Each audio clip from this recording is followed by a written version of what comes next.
as always, the importance of good intelligence, good anticipation, thinking things through, not rushing to judgment, Right.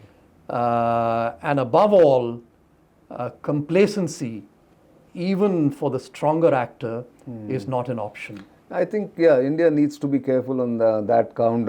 Certainly, India is also a responsible country. It is a power that is being looked at with new respect or new eyes.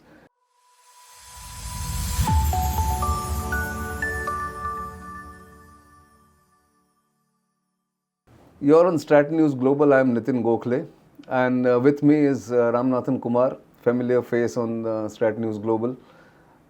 We are after almost 24 hours post the massacre in the Kashmir Valley on Tuesday, and still trying to figure out where is this going as far as India and Pakistan is concerned, as far as terrorism is concerned, and as far as situation in Jammu and Kashmir is concerned. And no better person than Kumar to give us some clues about what happened and what could happen going further. So Kumar, thanks again for joining at such a short notice. Thank you for having me back on the show, Nitin. This is a tragic time, but something that hasn't happened for some time, but this was a usual occurrence about 20-25 years ago when civilians were targeted. Now, is this something, what's your first reaction to the incident that has happened, which has taken some 28 lives from what we know last, the Pahalgam incident? Well, my first reaction is one of great sadness, Nitin, and like everybody else, I join everyone else in mourning the victims, of this horrible incident, and my condolences to the family members of those who've perished in this incident.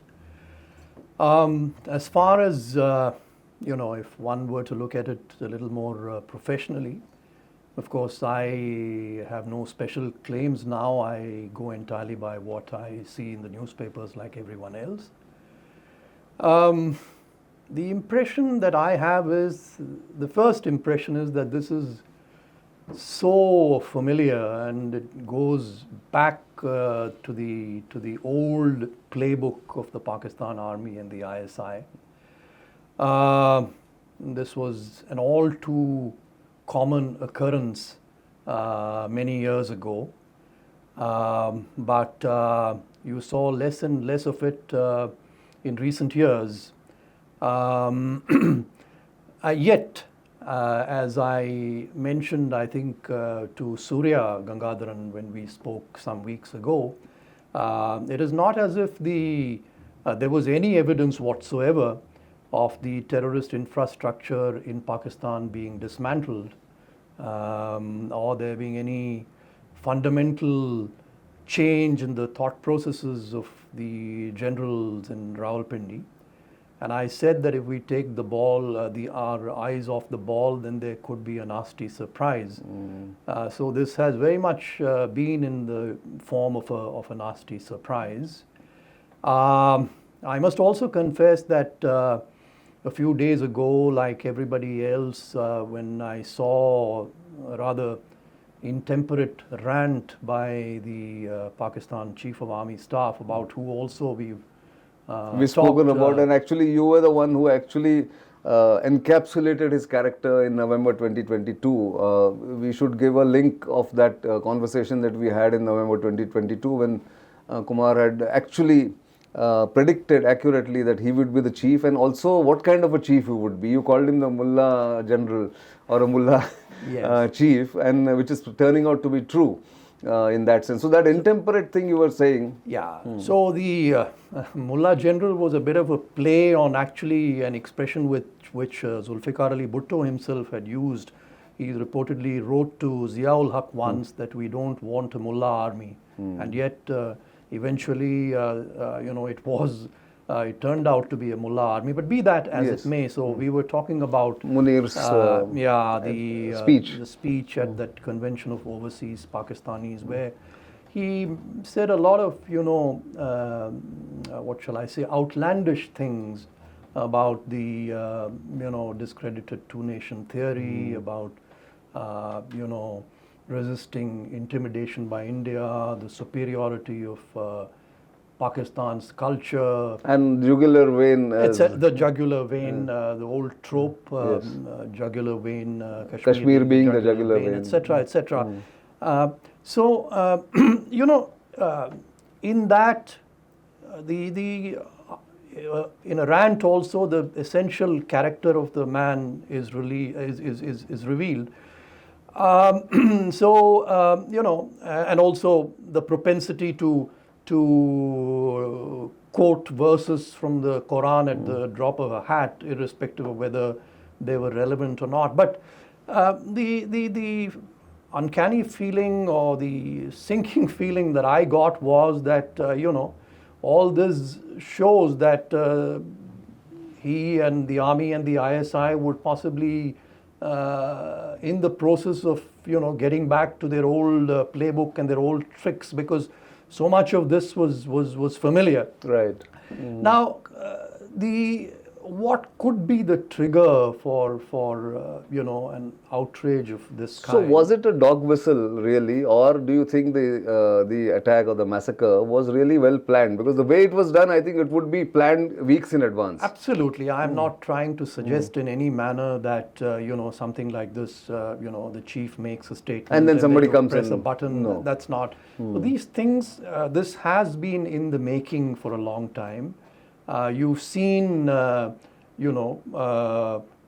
constant terrorist attacks in the Rajouri Poonch area. That's right. Albeit, although it is a fact that,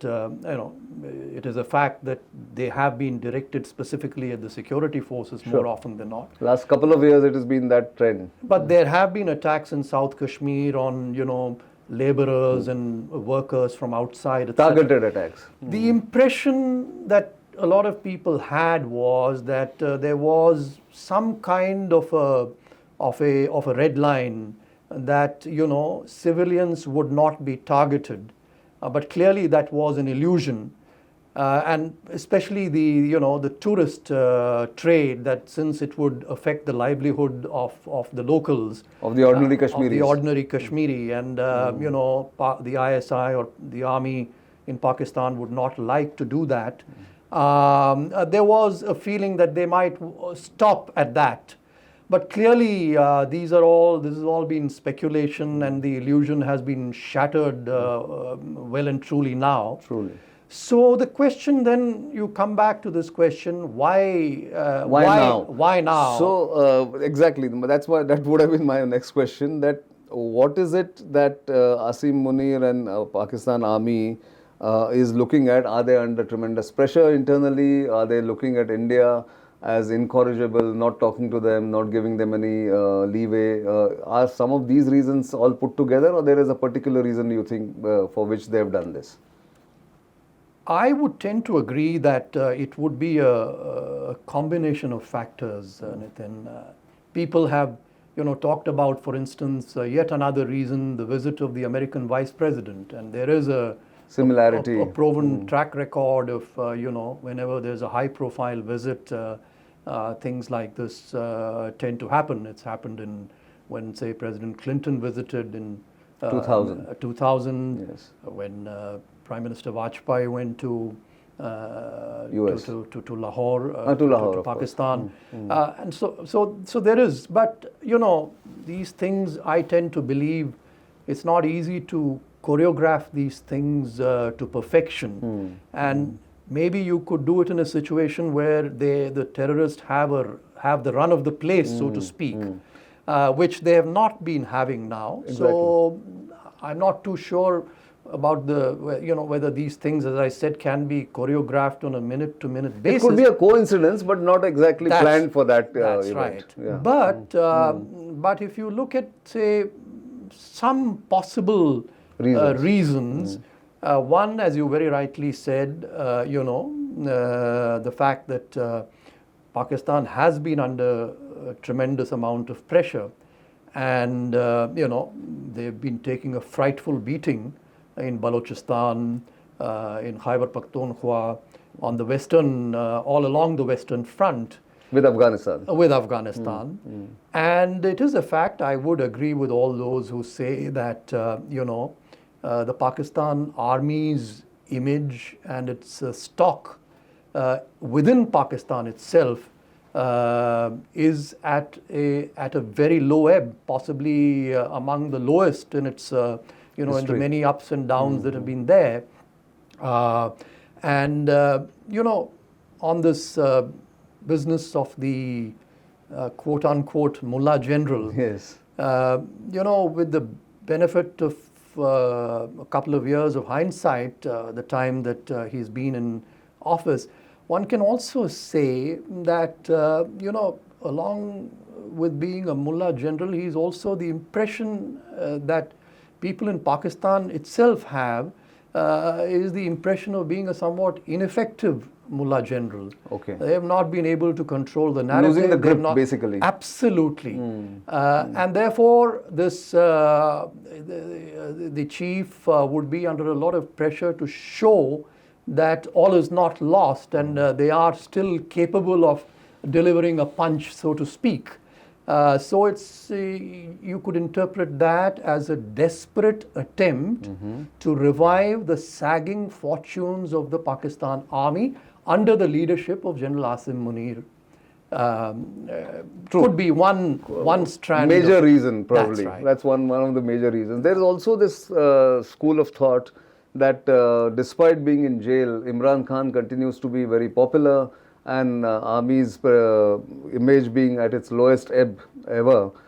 He is trying to also make sure that Pakistan Army's importance in the society is restored. So you have already said that.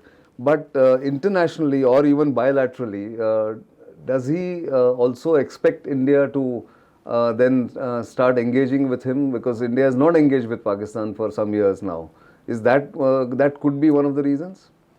Yes, and that would also be, since you talk of the bilateral context, the other important or possible sort of reason for this kind of thing is, ever since the changes of August 5, 2019, an impression has steadily been growing about a picture of normalcy in Jammu and Kashmir.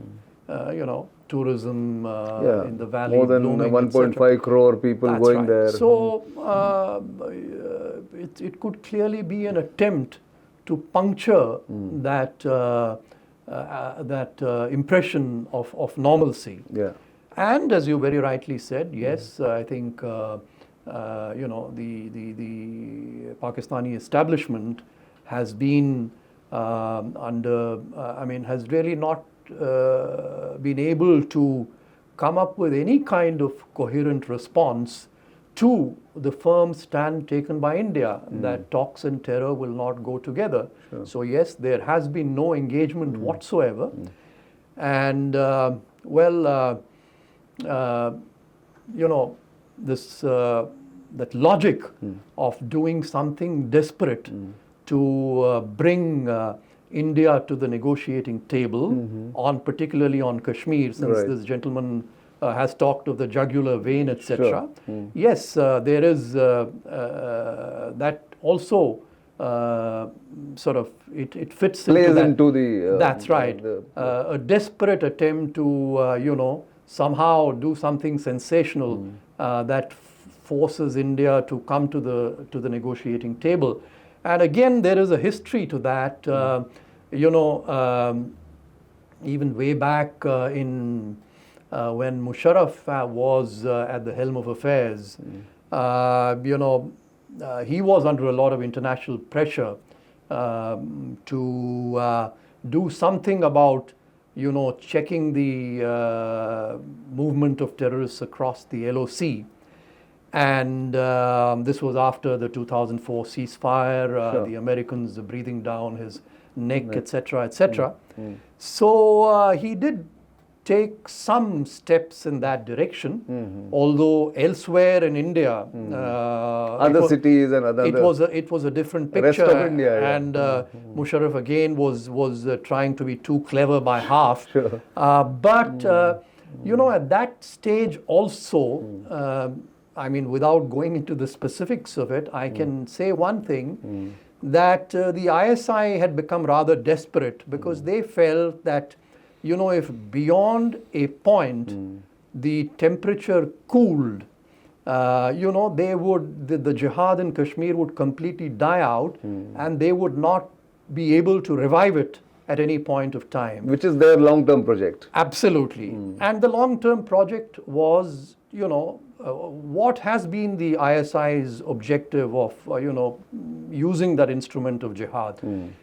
It has been that somehow if you do that, it's one of the tools to bring India to the negotiating table. That's right. Now, this, I would say, is to some extent or to a very large extent, in fact, events have shown this time and again, be it Kargil, be it 26/11, whatever it is, that these are all, in the end, delusions entertained or harbored by the generals of Pakistan.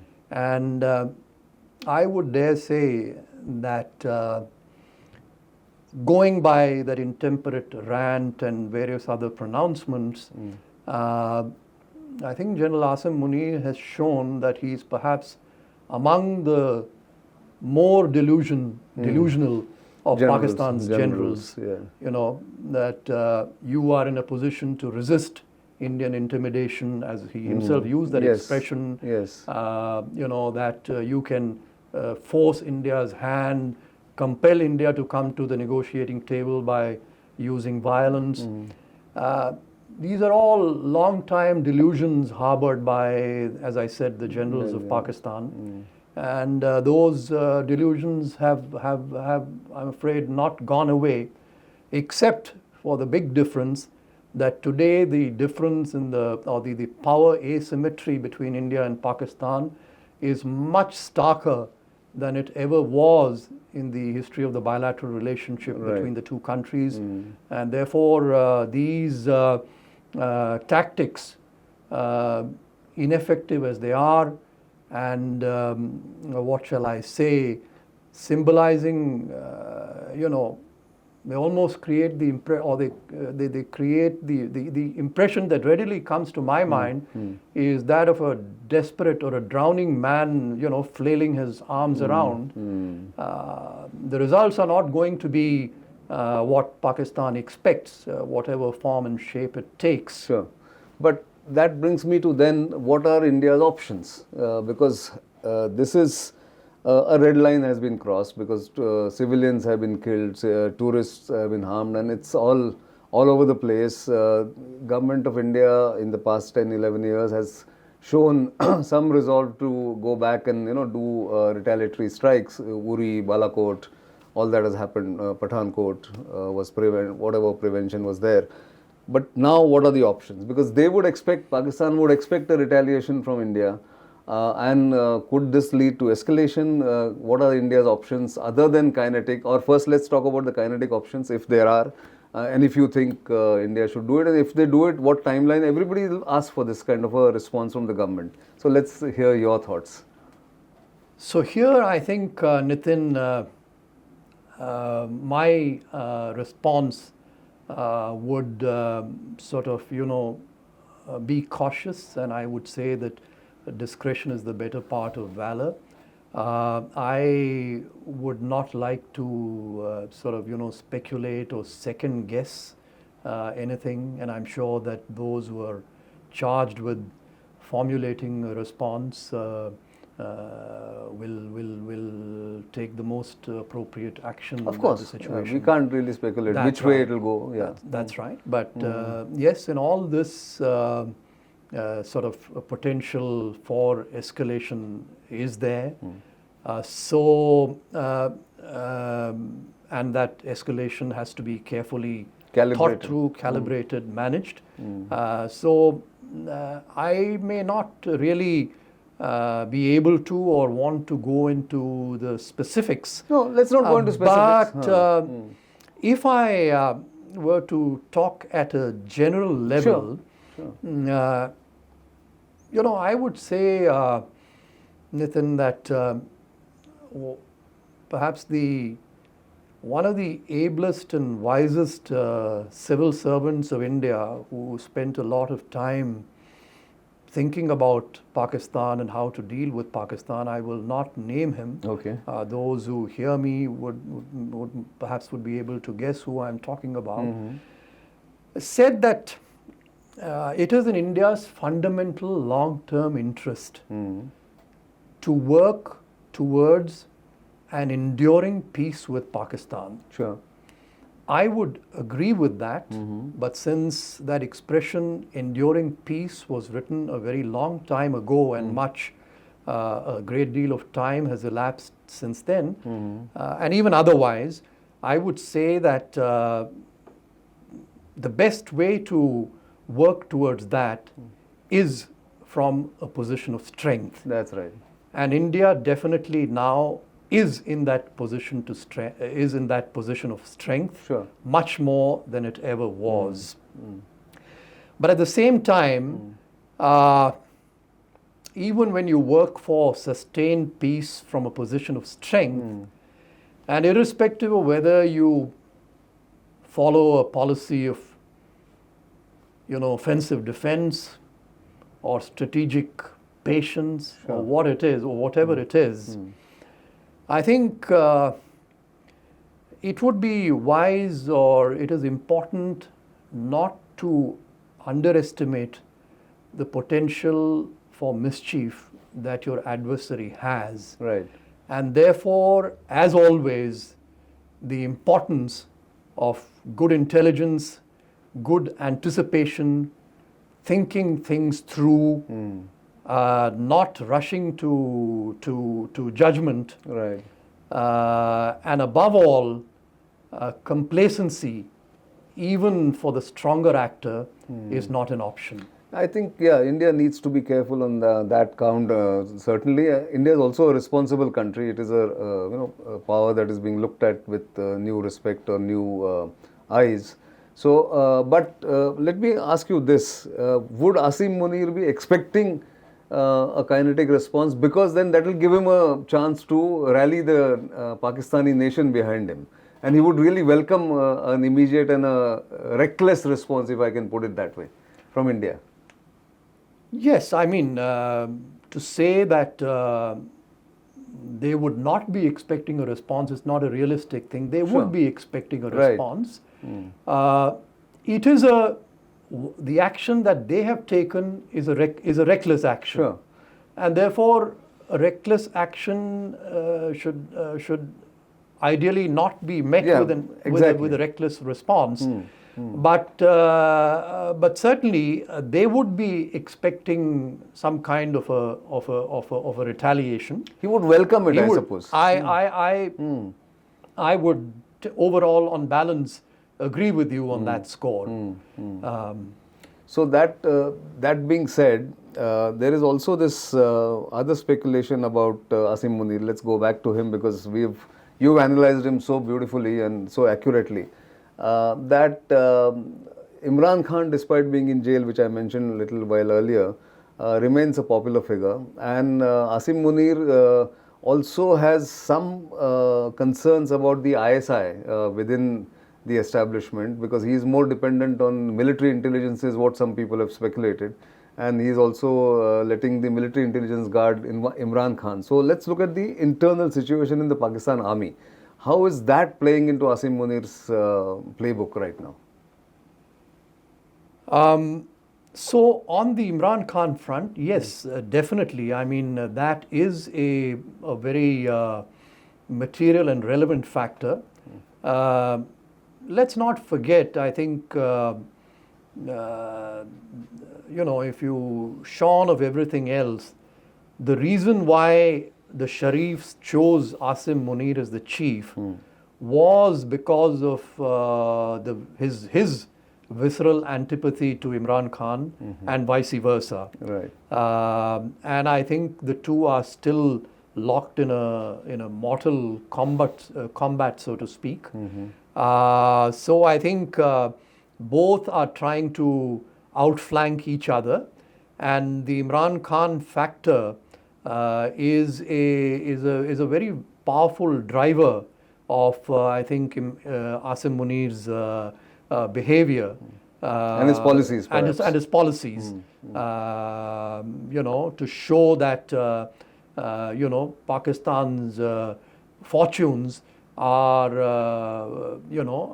linked to are better served by having him at the helm of affairs than his arch enemy Imran Khan. On the MI versus ISI front, yes, it is a fact that Asim Munir was a former DGMI when he was a Major General before his very brief stint as DGISI. So it is known that he tends to favor, and it is understandable that he relies on the MI more. But let's look at the current DGISI, for instance. Right. He's been handpicked by Asim Munir.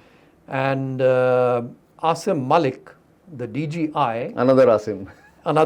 Yeah. It is no coincidence that he is the son of General Ghulam Muhammad Malik, who at one time used to be the 10 Corps commander, the Rawalpindi Corps commander.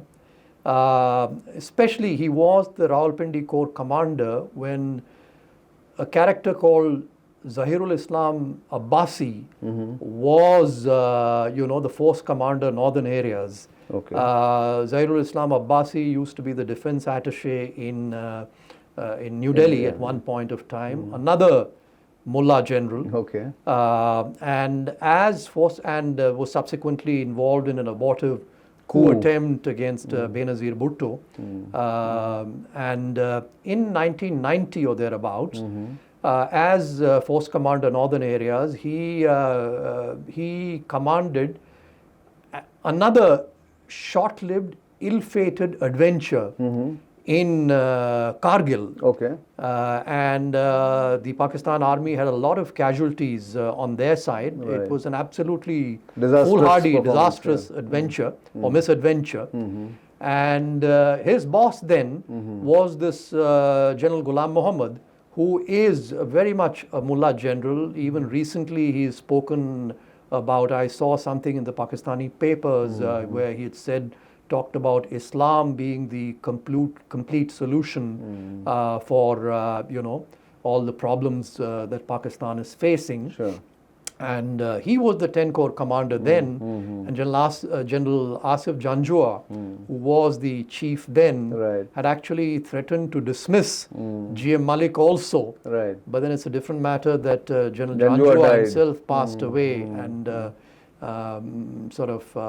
General Malik went on to retire from the. That's right. Tenure, but it is his son who is now Asim Malik, who is the DGISI. So if you look carefully at General Asim Munir's, hand-picked choices for his selection, you mean? Yeah. For his selection of critical posts in the army, you will find that they're all, generals, senior officers of a particular bent of mind who have a certain background and connections with people who subscribe to the same ideology as Asim Munir of hardline, puritanical Islam or whatever and it is. Again, visceral hatred of India, I suppose. That's right.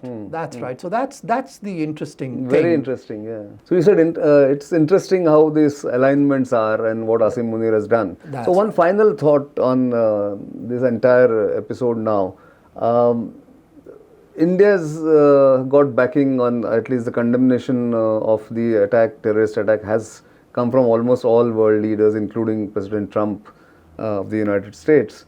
But like you have said, and like everybody believes, that India has to have some kind of a demonstrable or demonstrative action against Pakistan, but it has to also balance it with the thought that there could be an escalation which has to be factored in.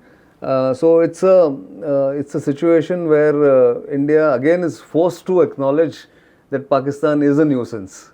Are we in that state now as far as India is concerned? Well, I think Pakistan's international credibility is at an extremely low ebb. And if they think that this kind of action, particularly in the geopolitical environment that exists today, that this might get them some kind of sympathy or, might attract attention that favors them, I think they are sadly mistaken. And I think the world recognizes that India is a responsible power. And I think international opinion will, as the responses till now have shown, I think we will have a great deal of latitude to do whatever we think is most appropriate under the circumstances. So I think if Pakistan feels that this going back to the old playbook will be advantageous to them in any manner, I think they'll find out soon enough that they're sadly mistaken.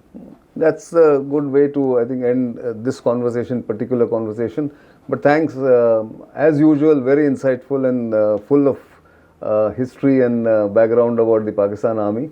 Let's hope that things sort of go the way India wants it. But it's never linear in this kind of a situation. But we'll keep our fingers crossed and see how it goes from here. But thanks for your insights and your conversation. Thank you very much. Do keep watching Strat News Global. You know where to reach us. Your feedback is important, and of course, do let us know what more can we do on this subject as we go forward. For the time being, it's goodbye.